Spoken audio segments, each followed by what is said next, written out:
জান, একটা কথা বলবো? হ্যাঁ, কি বলো জান? অনেক দিনই তো হয়ে গেল আমাদের রিলেশন, তাই না? হ্যাঁ, ওটা তো সত্যই। তো এবার চলো না একটা কিস খাই তোমাকে। ওটা আমি পারবো না। ওটা মুখের ভিতর সেপ যায়। এ কুত্তা, তোকে এটা কে বলেছে তুই আগে কার সাথে কিস খেয়েছিস? বল আমাকে, সত্য করে বলবি। জান, তুমি ওরকম করে বলছো কি? আমি কারোর সাথে কিস খাইনি, আমি মোবাইলে দেখেছি কোন ভিডিওতে। ও তাই, সরি জান। তুমি খেলে আমাকে বকা দাও কেন বলো তো? ওটাকে ছ্যাপ বলতে নেই জানো, পাপ হবে পাপ। ওটাকে মধু বলতে হয়। তুই মধু খেয়েছো কোনোদিন? ছ্যাপটা ওরকম মিঠে লাগে। কই, আমি না আমার সেপ কত খাই, মিঠা তো লাগে না। তোমার ছ্যাপ মিঠে লাগবে না তো, যখন আমার ছ্যাপ তোমার যাবে একসাথে হবে না, তখন ওটা একটা মিষ্টি তৈরি হবে, বুঝছো জান?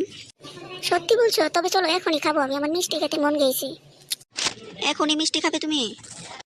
এখানে কিরকম করে খাবে তুমি? দেখতে পাচ্ছ না ফাঁকা জায়গা? মানুষ দেখলে মিষ্টি তৈরি হবে না, কুত্তার গো তৈরি হবে, বুঝছো? তো এখন কি করবো বলো না? তোমাদের বাসায় কে কে আছে বলো তো সত্যি করে? কেন তুমি বাসার খবর নিচ্ছ কেন বলো তো সত্যি করে? তোমার মতলবটা কি? তুমি হরিণের মাংস কোনোদিন খেয়েছো? হরিণের মাংস আমি কিরকম করে খাবো? আমাদের এখানে হরিণের মাংস পাওয়া যায় নাকি?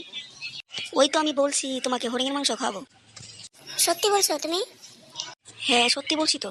তোমাদের বাসায় যখন যাবো না, ওইখানে মিষ্টিও তৈরি করবো, ফির হরিণের মাংসও তৈরি করবো, তোমাকে পুরাটাই খাওয়াই দিতে আসবো। হ্যাঁ জান।